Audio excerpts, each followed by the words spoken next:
আসসালামু আলাইকুম। সকাল ৯টা বেজে ৩০ মিনিট। আজ বুধবার। বাংলাদেশ বেতার, কক্সবাজার। স্থানীয় খবরে স্বাগত জানাচ্ছি শামীম আক্তার। তারুণ্যই পারবে স্লোগানে কক্সবাজারে অনুষ্ঠিত হলো ফটো ভয়েস প্রদর্শনী ও সংলাপ। গতকাল সাংস্কৃতিক কেন্দ্রে দিনব্যাপী এ অনুষ্ঠানের আয়োজন করে একটি বেসরকারি সংস্থা। এতে শিশু, কিশোর কিশোরী ও তরুণরা তাদের তোলা ছবি ও গল্পের মাধ্যমে কমিউনিটির শিশু সুরক্ষা বিষয়ক সমস্যাগুলো বিভিন্ন স্টেক হোল্ডারদের সামনে তুলে ধরে।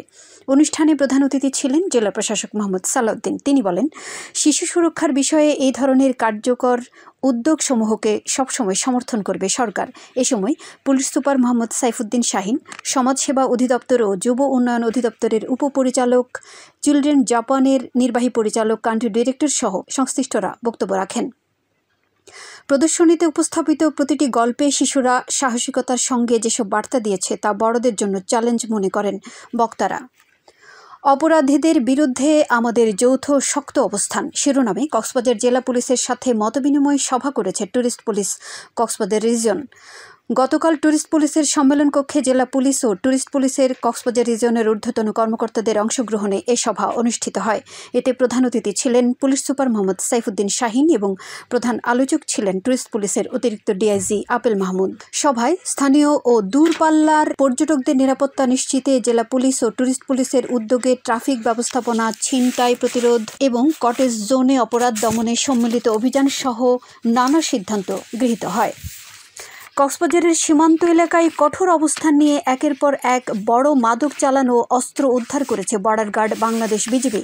মাদক ও অস্ত্রের চালান জব্দের পাশাপাশি আটক করা হয়েছে পাচারকারীদেরও। বিজিবি জানায়, কক্সবাজারের স্বরাষ্ট্র উপদেষ্টার সভাপতিত্বে অনুষ্ঠিত মাদক বিরোধী সভার পর থেকে গত জুলাই ও আগস্ট মাসে বিভিন্ন অভিযানে বিপুল পরিমাণ মাদকদ্রব্য ও দেশি বিদেশি অস্ত্র, গোলাবারুদ উদ্ধার করা হয়েছে। গতকাল বিজিবির কক্সবাজার রিজিয়ন সদর দপ্তরের পরিচালক কর্নেল মাহফিজুর রহমান এ তথ্যটি জানিয়েছেন। তিনি জানান, গত 14 জুলাই থেকে 7 সেপ্টেম্বর পর্যন্ত অভিযানে 18,83,924 পিস ইয়াবা, 816 গ্রাম ক্রিস্টাল ম্যাথ আইস ও বিভিন্ন মাদকসহ 170 জনকে গ্রেফতার করা হয়েছে। এছাড়া অভিযানে 6টি একনলা বন্দুক, 3টি এলজি, 2টি বিদেশি পিস্তল, 472 রাউন্ড বিভিন্ন অস্ত্রের গুলি, 11টি ম্যাগাজিন, 6টি খালি খোসা, 1টি করে বিভিন্ন ধরনের অস্ত্রসহ 5 জনকে গ্রেফতার করা হয়েছে। এ অভিযানে সবার সহযোগিতা ও ঐকান্তিক প্রচেষ্টা অব্যাহত রাখার আহ্বান জানান তিনি। এদিকে সেন্ট মার্টিন ও উখিয়ায় 2 লাখ পিস ইয়াবাসহ 7 মাদক পাচারকারীকে আটক করা হয়েছে। গতকাল দিবাগত রাত 4টার দিকে কোস্টগার্ড সেন্ট মার্টিনের ছেঁড়াদ্বীপ সংলগ্ন সমুদ্র এলাকায় অভিযান চালিয়ে বিপুল পরিমাণ ইয়াবা সহ একটি কাঠের নৌকা ও 6 জন পাচারকারীকে আটক করে। কোস্টগার্ডের মিডিয়া কর্মকর্তা লেফটেন্যান্ট কমান্ডার সিয়ামুল হক স্বাক্ষরিত এক সংবাদ বিজ্ঞপ্তিতে এ তথ্য জানানো হয়। অপরদিকে উখিয়ায় অভিযান চালিয়ে 80,000 ইয়াবা সহ সৈয়দুল আমিন নামক এক মাদক কারবারিকে গ্রেফতার করেছে আর্ম পুলিশ ব্যাটালিয়ন এপিবিএন। গতকাল রাতে উপজেলার পালংখালীর শফিউল্লাহ কাটা 16 নম্বর রোহিঙ্গা ক্যাম্পের A/2 ব্লকে এ অভিযান পরিচালিত হয়। 8 এপিবিএনের ভারপ্রাপ্ত অধিনায়ক রিয়াজউদ্দিন আহমেদ বিষয়টি নিশ্চিত করে বলেন, আটক ব্যক্তির স্বীকারোক্তিতে তার বসতঘরে রাখা ট্রাঙ্ক হতে 80,000 পিস ইয়াবা উদ্ধার করা হয়।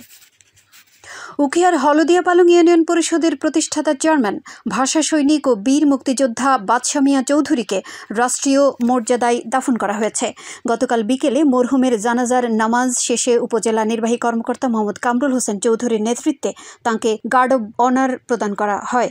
এতে সাবেক হুইপ ও কক্সবাজার জেলা বিএনপির সভাপতি শাহজাহান চৌধুরী, বীর মুক্তিযোদ্ধা, রাজনীতিবিদ সহ সর্বস্তরের মুসল্লিগণ অংশগ্রহণ করেন।